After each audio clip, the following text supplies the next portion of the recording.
All right, hello everyone, and welcome to our afternoon panel, Q3 and Q5 is Strategy for Teams Development. We have a video to share with you, and we have two panelists, Italia and Diego, who will be here to answer your questions after the video. Of course, you can always engage with us via the Q&A in Zoom, as well as in the Slack channel. The Slack channel is SAT12Q3Q5. Again, that is SAT12Q3Q5. Be sure to post your questions there and interact with other panelists and people who are watching this session. I'd also like to shout out our partnership with This Is How We Fly, a young adult novel involving Quidditch. Highly recommend you pick it up. So without further ado, let's get our video started.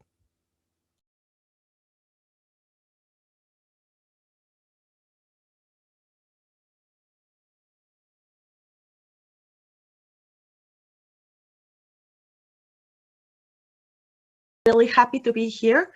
Today, we are going to present you a conference called Adapting Quidditch for Small Teams with the modalities Q3 and Q5. My name is Italia Valera, and here is with me my colleague Diego Palafox.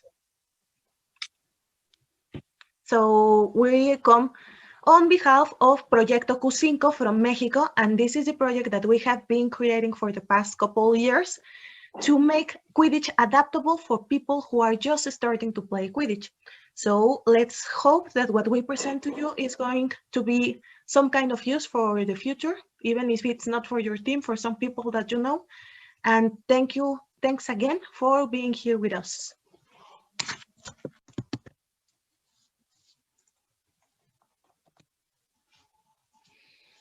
As I already mentioned, my name is Italia Valera. I'm an industrial designer with a specialty in sports psychology, and also I'm doing my master's degree in design and innovation, specifically in strategic design. I am creator of several teams here in Mexico and physical activity strategies. Currently, I'm the general manager at Project Q5. Here is some of my background, mostly as a player and as an organizer. I started playing in 2015, more or less.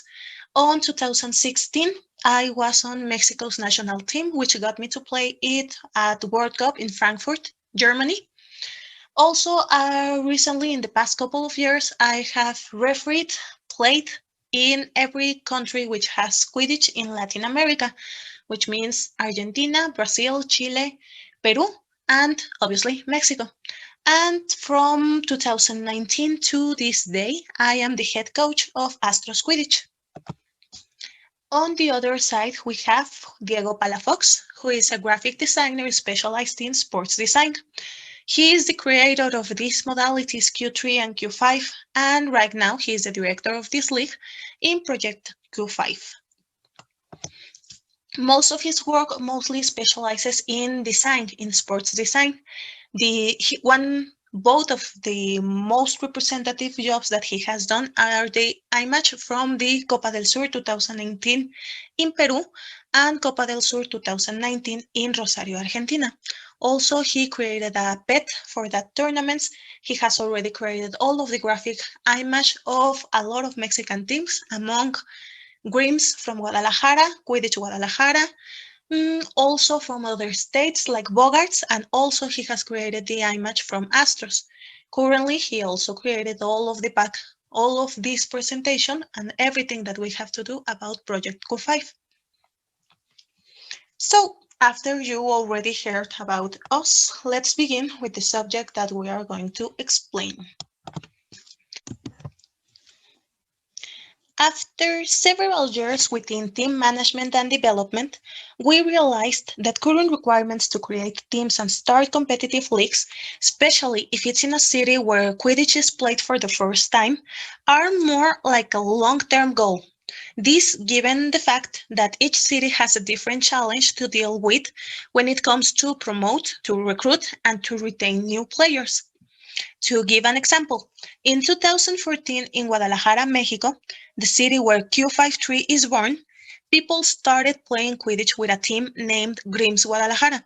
Nevertheless, by not having a plan or nearby competition opportunities, the team eventually lost members until it disappeared.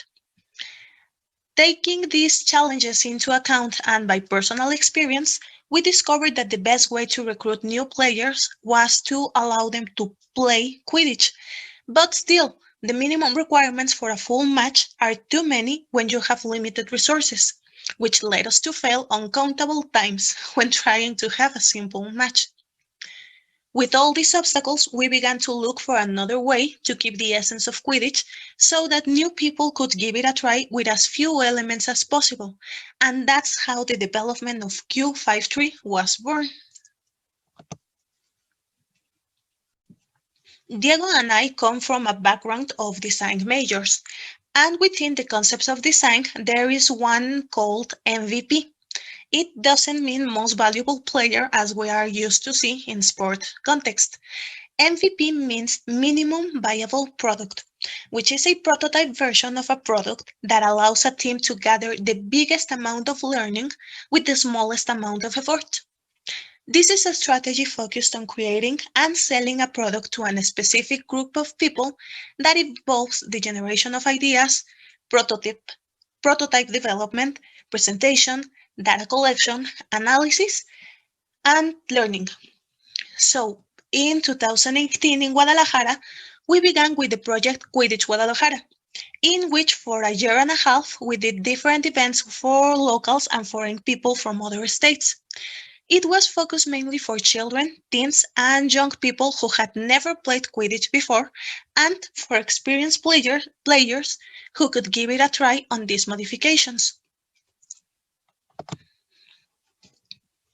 As for Quidditch, 5 main variants were done in different aspects: players, equipment, field, timing, and refereeing.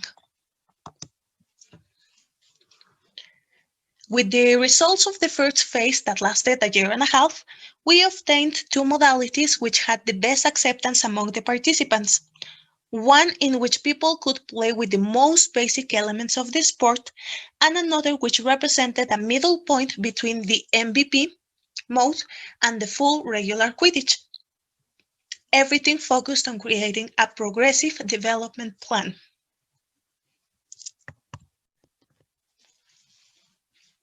So, beginning with these differences between all of these modes, we have players.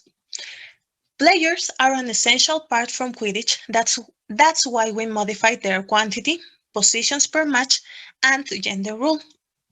On a regular Quidditch match, we have 7 players divided into 3 chasers, 1 keeper, 2 beaters, and a seeker, with a maximum of 4 players identified with the same gender. Q5 reduces this number to 5 players divided into 2 chasers, 1 keeper, 1 beater, and a seeker, with a maximum of 3 players identified with the same gender. Q3, which is the MVP or the minimum valuable product, only requires 3 players, 1 chaser, 1 keeper, and 1 beater with no seeker, and a maximum of 2 players identified with the same gender.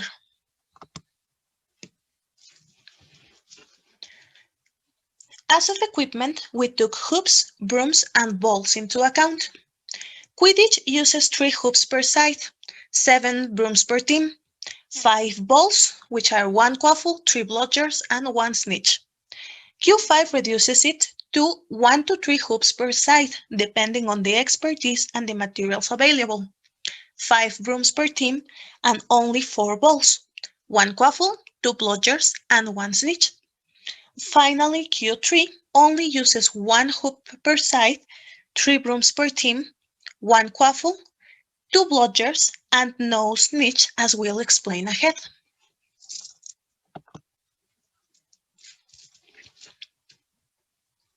When it comes to the field, we tested not only different sizes and materials, but also how easy they were to get.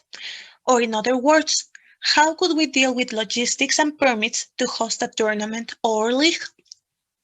A regular Quidditch field made of grass or turf with the official measurements is rather difficult to get, at least from our experience it was, especially in our country.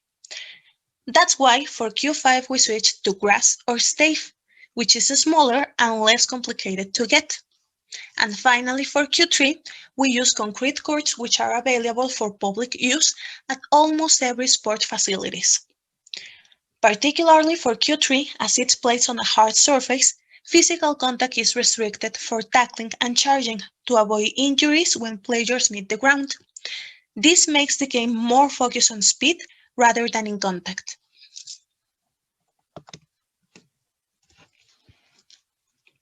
For timing, the biggest modifications come from the fact that with less players, changes are fewer and more time on field causes a bigger physical tiredness.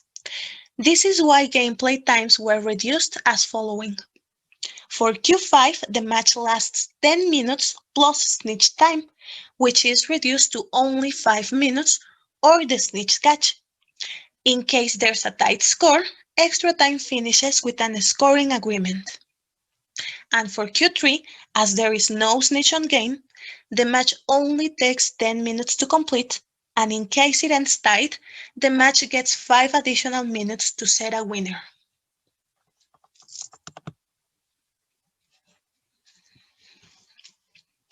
As already seen with players, when it comes to referees, the number was reduced to allow less logistics and management for a match, giving the following combinations. For Q5, there is need of only one head referee, one assistant, and 2 snitch members. And as Q3 doesn't use a snitch, this number is reduced to 2 referees, which is something almost every team has available when needed. How do these modalities look on field? Here we are going to present some examples of what we have accomplished in the past years, from training sessions to leagues and tournaments.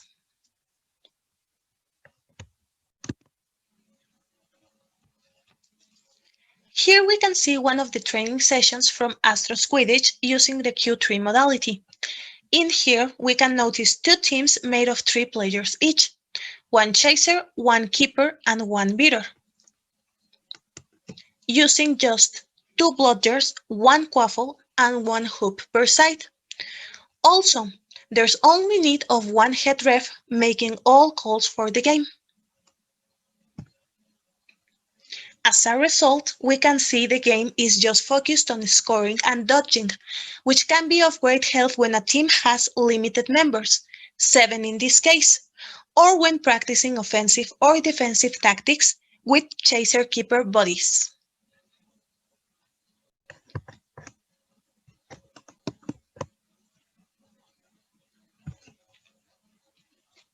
On this next video, we have the final match from the Fire Tournament in Toluca from the National League of 2020, played by Corvus and Dracos, both belonging to the Astros project from Querétaro. At the beginning, you can notice there are only 3 balls on game, 1 head referee, and 2 assistant referees who work as scoring and bidding assistants.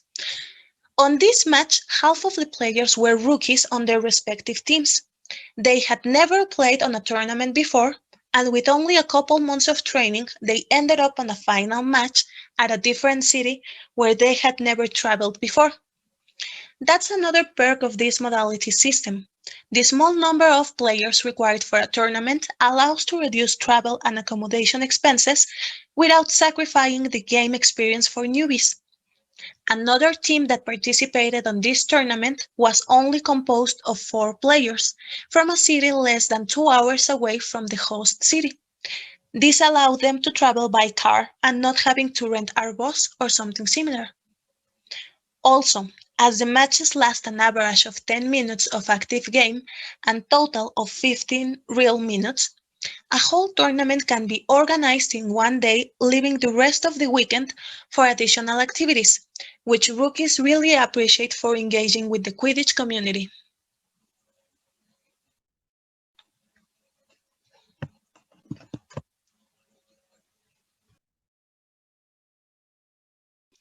And on this example, we can see the final match from the National Q5 tournament held on September 2019 in Guadalajara. As this was already a Q5 game, we can see 4 balls from start to finish for teams composed of 5 players, two chasers, two beaters, and a keeper, each scoring through one hoop on each side of the field. As we also mentioned, one of the variables changed for this modality is the size and material of the field. For this event, in alliance with the city's government, we got a football turf field to use. But despite the appropriate material, the area wouldn't fit a regular-sized field. That's why the court is reduced, allowing players to do fast and agile tactics, reducing the contact nature of the sport, improving speed and reflex from everyone playing and refereeing the game.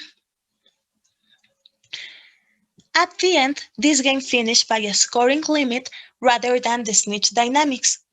As both teams playing this game had already played regular Quidditch before, they expressed that changing these rules, number of players, balls, fields, etc., allowed them to focus on skills they hadn't used in a while, like long shot passes and scoring, explosive running, and not worrying about the score difference for snitch catch.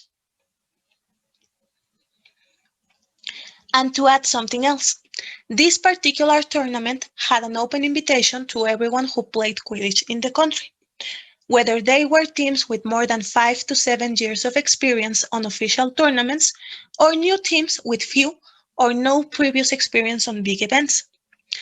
So the tournament was an excellent option for rookies to interact with experienced players in a midpoint between Q3 and Quidditch, which from the beginning was our main goal, to let everyone know that no matter how small or big you may be in this world, we can all interact and play on mixed conditions for everyone's development.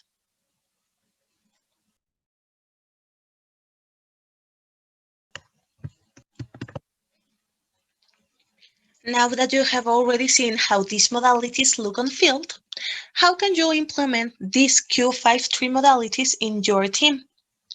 As we have already explained, Q3 and Q5 are born out of the need to create short and medium-term strategies and help teams in their development within Quidditch. So here we'll give you some tips to gradually integrate these modalities. Let's begin with Q3, which is the MVP or basic level. With this modality, you begin to work 3 of the 4 possible positions, which are chaser, beater, and keeper. These positions are the ones in play throughout the whole game, so it is essential that first-time players learn the most basic dynamics of these positions, such as ball use, passing, knockout effect, etc. And the most basic one, how to run with a broom between their legs. As the team integrates players, gains skill and expertise, and obtains essential equipment, the dynamics of the game can be leveled up at training sessions, such as adding a beater or integrating a second hoop. This will complicate the strategies and help keep your players motivated.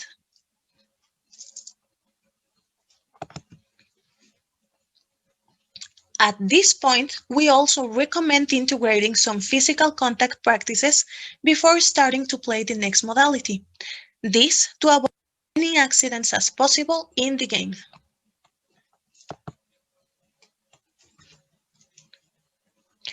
After, we're going to keep on going with the Q5 or intermediate level. This modality is intermediate between Q3 and regular Quidditch. And here we integrate the dynamics of the seeker, which raises the level of game dynamics and strategies, in addition to the fact that the players and referees are preparing for the complexity and physical demand of Quidditch.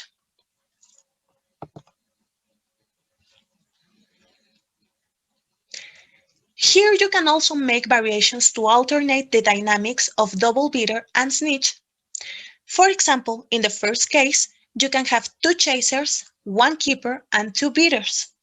And in the second case, you can have only 1 beater, but with snitch dynamics. So, if you are trying to give your beaters more skill, this would be a perfect opportunity to make them work as hard as they can, as they are the only ones in each team.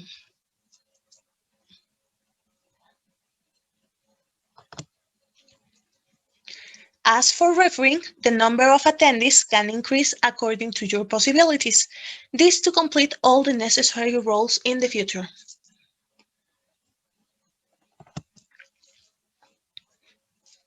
Once your team has mastered the first 2 levels of the game and they have the necessary requirements, they can move on to the next level. But if for some reason you don't get to fulfill everything, don't worry. Remember that this is a growth process and that it may take a little longer. From our experience, we can tell that one team got a competitive level after 2 years, while another got on an official tournament in just 6 months. It doesn't matter how hard it can look at the beginning. It's just about keep trying it and not losing focus and motivation from your teammates. If there's anything we can do to help you here, you are more than welcome to reach us and talk about it. And to finish this section, how can you implement the Q53 model in teams already formed? In the case of teams that are already complete, this model can help you in your training sessions to practice strategies during a game or to keep your team active with internal squad competitions. Remember that this is also an excellent resource to integrate new players who are barely getting to know the rules of Quidditch.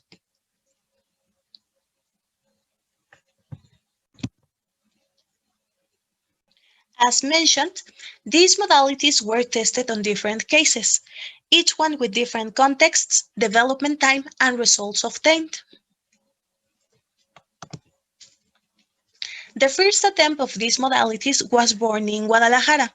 They started with only one staff member and homemade equipment as recycled broomsticks and unofficial balls. After a year and a half, they made 12 exhibition tournaments, kids' lessons in government initiatives, one national tournament, and a local league. During this period, 4 teams were created, 2 of them now belonging to the National League. For local tournaments, they had an average participation of 15 people on each one, and for the national tournament, they had about 50 players from all country. Finally, in 2019, Quidditch Guadalajara was recognized as the project with the most activity and growth in 2020. They won the award for the best tournament in Quidditch alternative modalities in collaboration with the local government. Here we can see some of the pictures from exhibitions and local tournaments. Most of them were done with people new to Quidditch who were barely getting to know the sport and how to play it.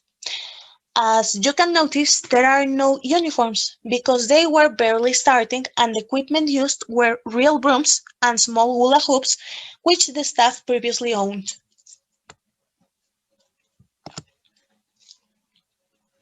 After those recruitment activities, 4 teams were formed thanks to the Q53 modalities with the idea of creating a local league of their own. All of them were composed of new players who started these modalities, and just by nostalgia, they revived the team Grims, which was the first team ever created in Guadalajara, now returning from their ashes with new recruits. Following that phase, here we have some pictures from the National Q5 tournament. The first of this kind where the locals faced teams from other different cities.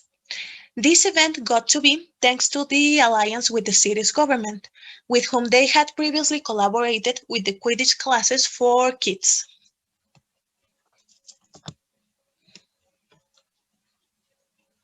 The following examples are from 2 teams who had already played Quidditch in the past years. But due to the small number of players, they couldn't participate on official leagues and tournaments. First comes Bogarts Toluca from Mexico State, whose first involvement with Q53 was on the Q5 Terra tournament in Guadalajara, where they ended up being champions. During their visit, the staff from Proyecto Q5 talked to them to present the modalities so that they could test them as an auxiliary tool for their team growth. Bogart's captains started trying it, and from December 2019 to March 2020, just 4 months after, they grew from just 2 regular teammates on a team to 2 Q3 teams, which participated on the National Q3 League. The pictures at the bottom are from the first time Bogarts played on the Q3 tournament, where they won thanks to their previous experience. After that time, they also restructured themselves as a Q53 team, where their members have already proved to be players' role models, despite the little time they have from entering to the National League.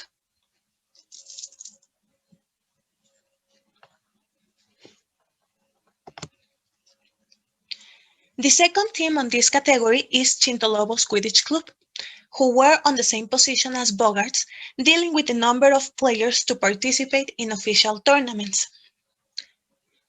This team began playing with the Q5 modality in the 2019 National Tournament, and after on the Q3 National League in 2020.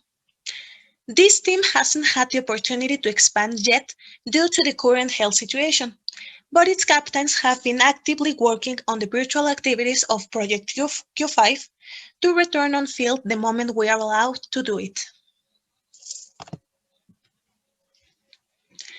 Even though they have very few members, they have never lost their motivation on being a strong team.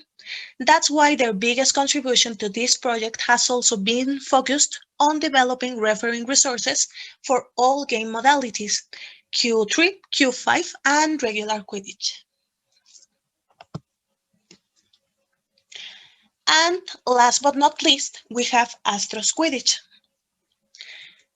Currently, they are the only college team in Mexico belonging to Universidad Autónoma de Querétaro. As this team was created barely on 2019, they began their practices using the Q53 modalities as a development strategy more than just as a growth plan. This has allowed them to create internal competitions to enhance physical activity and to keep motivation high on all its members, especially during these times. They have also used Q53 as a learning tool for their new members who can embrace Quidditch rules from the MVP to the full rule set easily compared to when trying to learn everything in a small amount of time.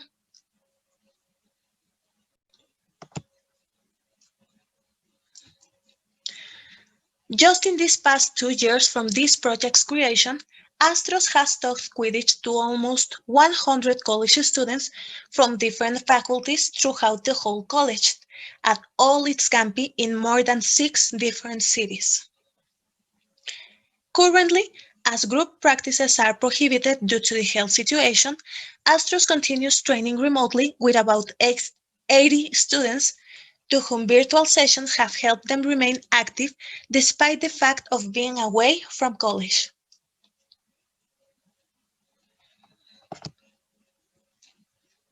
Their work method is to divide themselves into 3 internal competition squads named Corvus, Dracos, and Pegasus, which face themselves within the college walls for friendly Q3 competitions and a midterm tournament on Q5 modality, where only one squad can be named champion.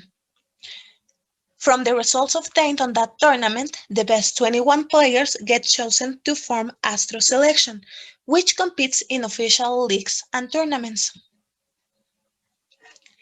Besides, given the fact that from the second semester of 2020, they have had many more recruits than expected, they have decided to divide themselves into 6 internal squads to increase their skills and to form a second competitive team named Nova Astros, or as they like to call themselves, Astritos, whose main goal is to start competing in national events for stepping into Astros team furtherly, which at the speed they are having is not going to take much time.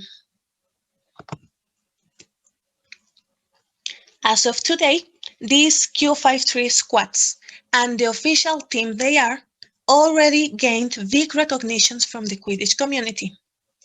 On the pictures, we have MVPs, Revelation Player of the Season, Best Referee, Best Chaser, Best Keeper, Tournament Champions, League Finalists, Team Power, among others obtained in national and international events in Mexico and South America, gaining the status of the most important talent seedbed nationwide.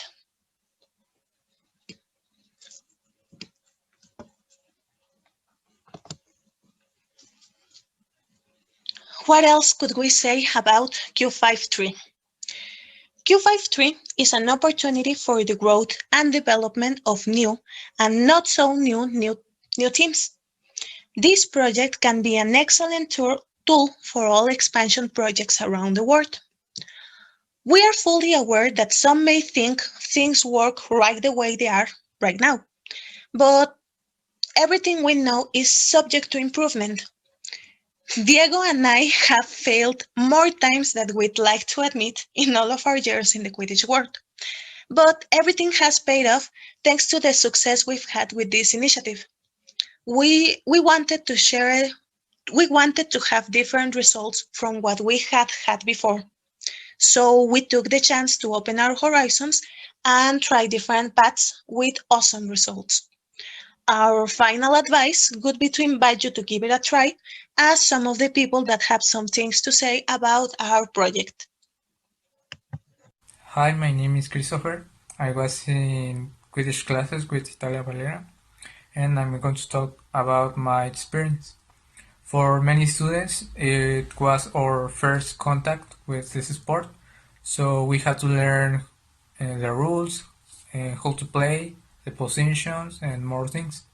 So to learn all of this, the teacher organized live videos on Facebook and invited players from another countries to talk about each position and their own experience in the game. I think it was a good idea because we were able to learn together and from different persons, and you could ask them for anything you want in real time if you had some questions. It lasts along all the term, so in the end we learn all the basics to play in the future. I started Quidditch the last year due to the global situation and learning remotely. I honestly thought it would be harder to get into the sport because of all of the new elements and the rules. But my coach teach me in a very dynamic way, and she always keep us informed about all of the modification and updates of the rules, because it's very important. I think it's the most important part of a game, the rules, because they keep us safe and they give us the opportunity of having a respectful experience at the game. As a Quidditch player, the first thing you should do before hitting the field is learning about the rules inside a game. It's really important for you to understand what each rule stands for, what limits it has, or the abilities you need to develop according to the position you have been assigned for. It is also very important for you to learn the rules inside match. Quidditch is a sport that is always evolving, and if you don't keep up with the updates, you will be left behind. When I first started into the sport, I didn't know anything at all. But thanks to the Project Q5 and the conference they have been sharing, it has helped me a lot to learn about Quidditch by listening through other players' experiences. It makes it easier to understand it and to rely on their other people's experiences. It makes you learn about the sport and also to fall in love with Quidditch. Hi, my name is Rodrigo, and I would like to share my experience with you about Quidditch. So, in the beginning, it was kind of hard getting used to it because I haven't even played something like that before. As a first timer, a lot was going on the field. I didn't know what was going on the field actually. There's a lot of people running around. You holding a broom between your legs. Everyone has like different headbands, different colors. So but with a lot of practice, it's actually a pretty good game. It's a great way to meet people and to stay in shape. I was able to play what is called Q5. To me, my experience with this, it was just amazing. I mean, I met new people. I was able to get around the rules in the basic terms. Um, it helped me get in better shape. Um, and like I said, the game itself, I mean, it's just like a lot of strategy, running around, having fun. I mean, it's been great playing this game, and I really recommend it. I mean, there's even this new way of playing it. It's called Q3, which is faster, more agile, and yeah, I mean, such an amazing game. Okay, and finally, thank you from both of us for being here this day. And we want just to give a small little message to all of our Latin American community that is listening to us from part of Diego. So, Diego. Bueno, muchas gracias a todos que se dieron el tiempo de ver esta presentación. Y nada más decirles que el Q53 es una oportunidad para hacer que el Quidditch llegue a otras partes del mundo y ayudar a los equipos nuevos a crecer. Muchas gracias. De mi parte también, muchas gracias. Va a ser el único momento en el que yo les hable en español. Como mexicana y como latina, estoy muy orgullosa de que estemos aquí, de que podamos estar llevándoles este contenido a todas las personas alrededor del mundo. Entonces, de todo corazón, gracias por acompañarnos. And finally, thank you for everyone who has listened to us. We're a little bit sorry that we did this goodbye in Spanish, but it's really important for us letting all of you know that we come from Mexico, we come from Latin America, and what we have done in here has been really useful for us. So thank you for letting us share a little part of our job or from our families, from our teams with you, and get to expand all of this from Q5 and Q3, not only in Mexico and Latin America, but hopefully to all around the world. So once again, thank you very much for sharing this moment with us. And we're really looking forward to keep listening to you and to keep sharing with you all of these experiences. Thank you. You can follow us in YouTube as PQ5 Mexico and on Facebook as Proyecto Q5. And now we will pass to the Q&A section if there is anything else you'd like to know about us and PQ5. Thank you very much.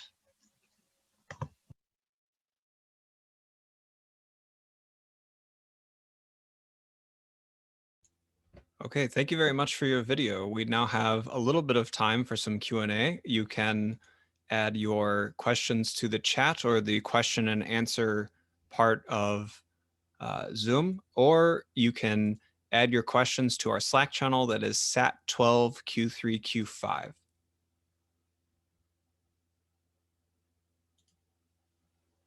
Italia, you are muted. Sorry, it always happens to me.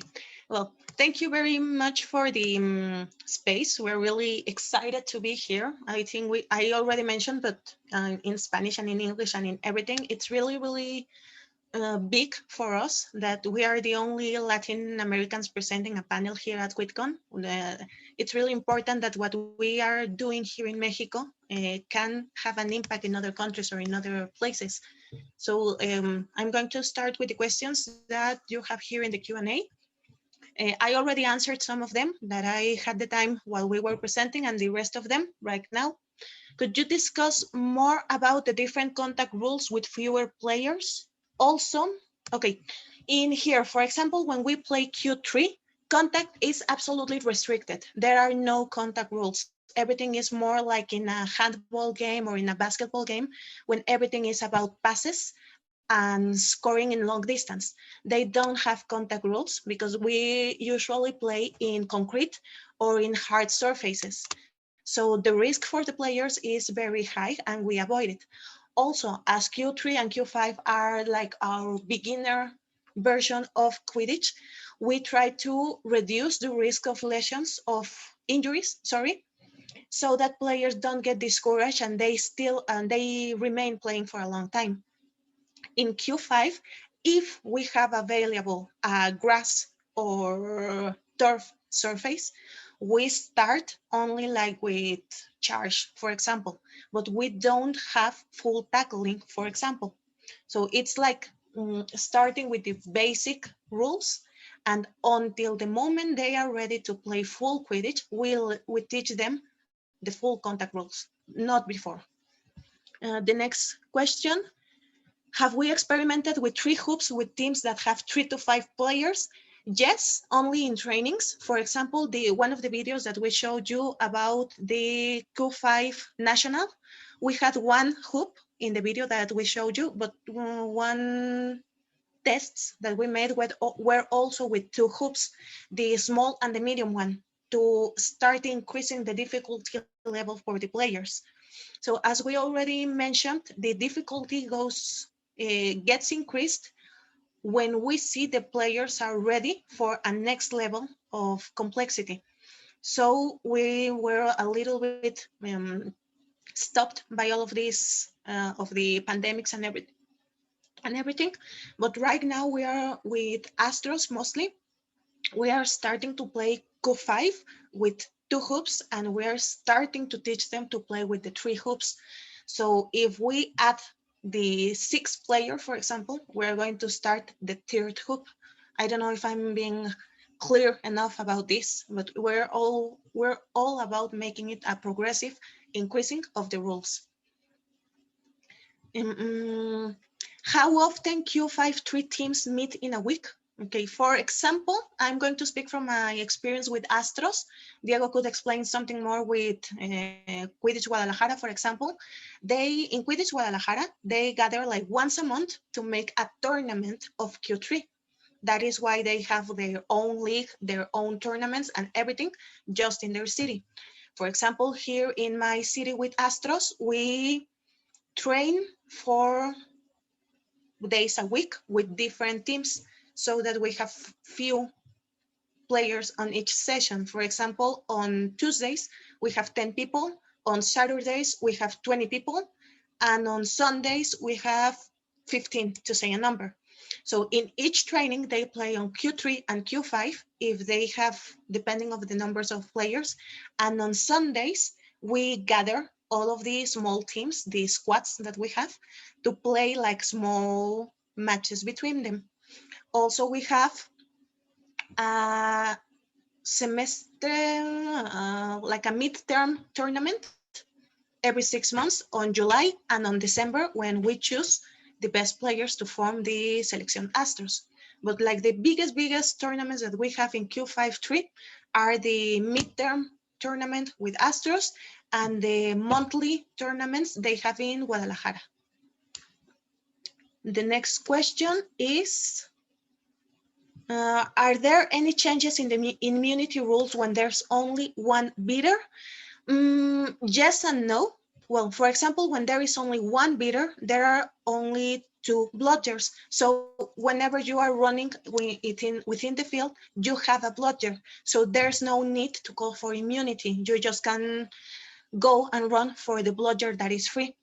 Also, as this is like family-friendly environment, I don't know how to explain it. All of the teams that we have developed with this modality are really close to themselves. They really like each other. They have like the competitive feeling, but not the aggressive feeling that sometimes you have with bigger teams. They don't abuse of the fact that a player doesn't have a blodger, for example. So we haven't had like the need to implement specific immunity rules in these modalities. But as we are already developing all of these modalities, everything is subject to perfection. So we may add this kind of stuff if it's required in the future. And for example, the last, I don't know if I'm responding everything correctly. And the last question that we have, how did we start? How did we start the Proyecto Q5 or a match? For example, Proyecto Q5 started because it was the idea of Diego. He was really lonely in Guadalajara. He was like the only player in the state. He didn't have the support of QMX because we were too far away from the capital city or from other states that had Quidditch. So he started on his own, one person, and it started to grow like person per person. And for example, in a match, we start like the common procedure that we used to have before the new rulebook, the 2022 rulebook. We start on both sides of the field. So is there anything else that you'd like to help? I think I speak a lot and I speak very fast.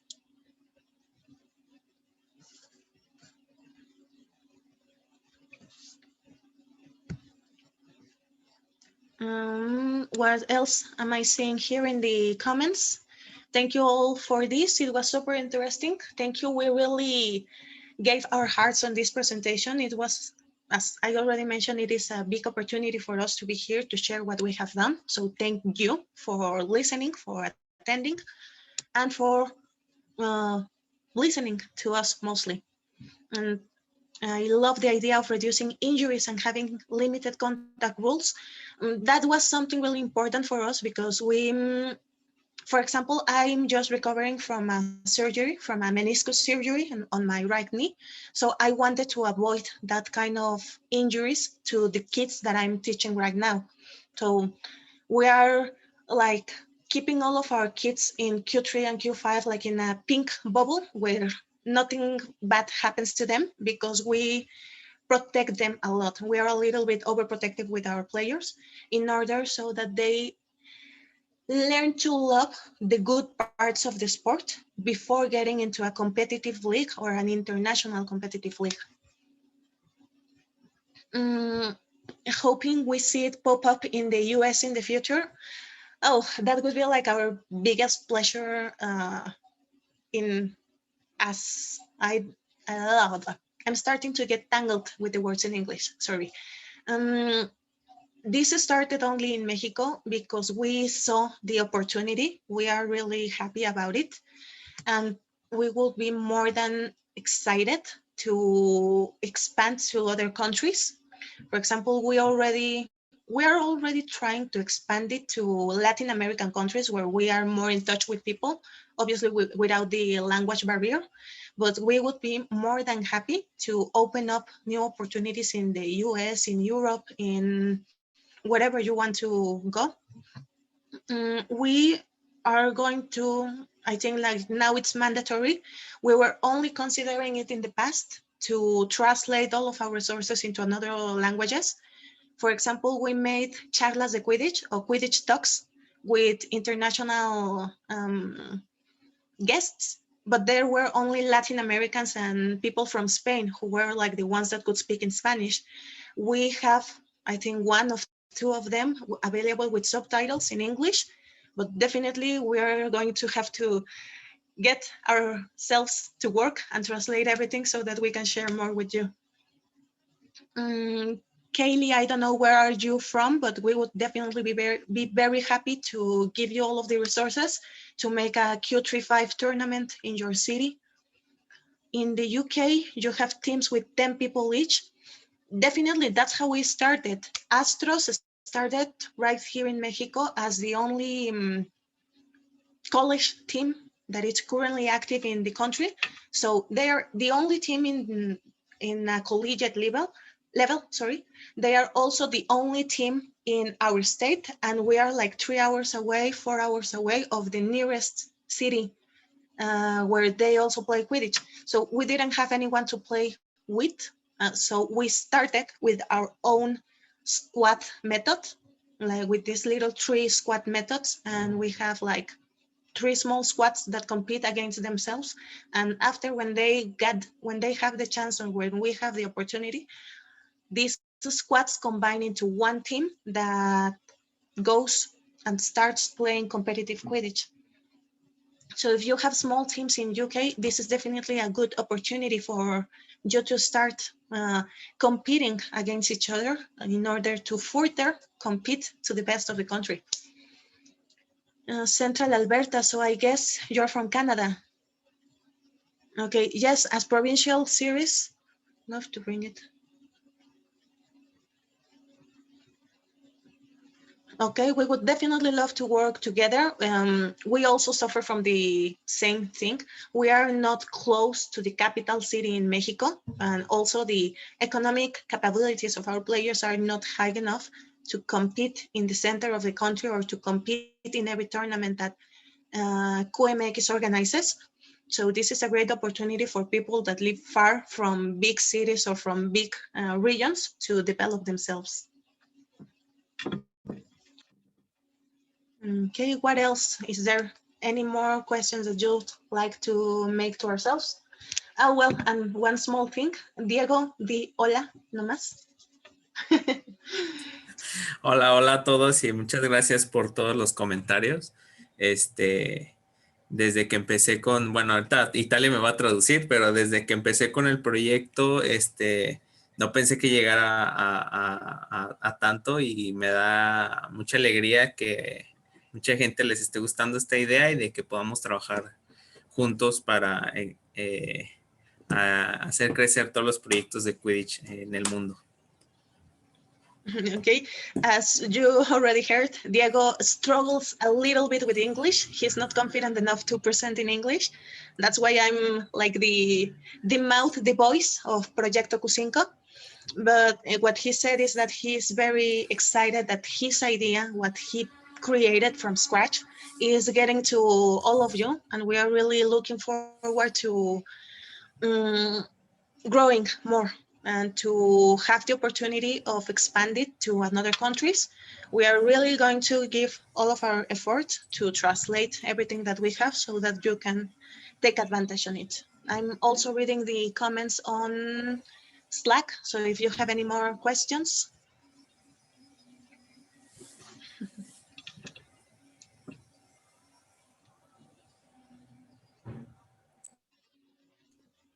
Okay, thank you very much, Italia and Diego. Gracias.